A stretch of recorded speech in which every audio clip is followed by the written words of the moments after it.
The philosophy of money, wisdom beyond wealth. Money, it is everywhere, yet few truly understand it. It builds cities, fuels dreams, and often destroys peace of mind. Across history, philosophers, spiritual teachers, and thinkers have asked the same question: what is money really worth?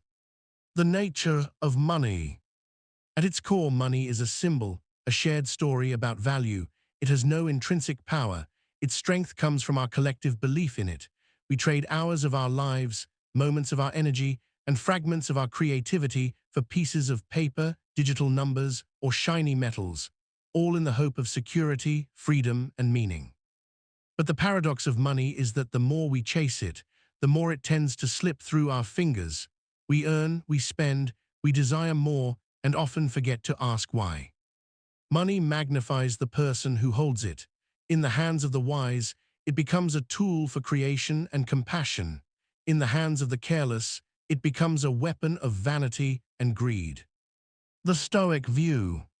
The Stoics, ancient philosophers like Seneca, Epictetus, and Marcus Aurelius, saw money as something neutral. They called it a preferred indifferent, useful to have, but not essential for a good life.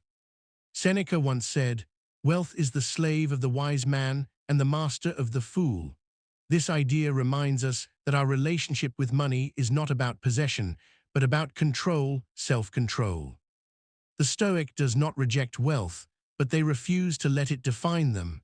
They can walk among the rich without envy and among the poor without pride. They use money with purpose, not passion.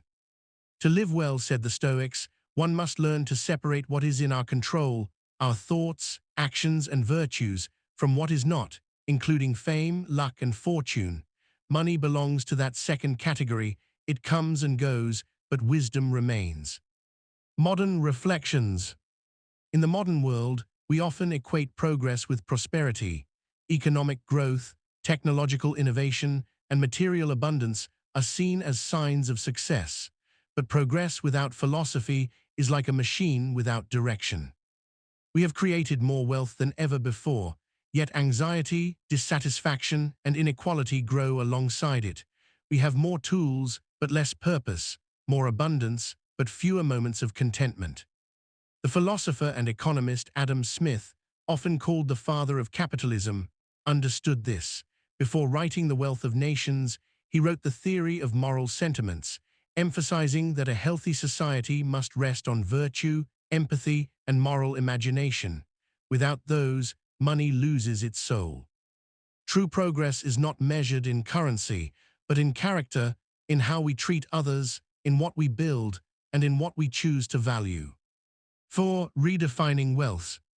Perhaps it's time to redefine wealth itself, to see wealth not as accumulation, but as alignment, the harmony between what you have and what you need, between your external resources and your inner peace.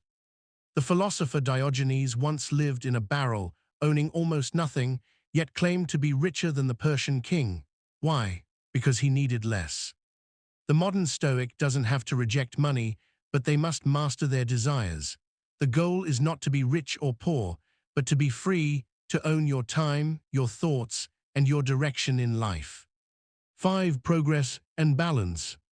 Progress begins when we use money consciously, when we see it as a servant, not a master, when we measure success not by how much we earn, but by how much we learn, give, and grow.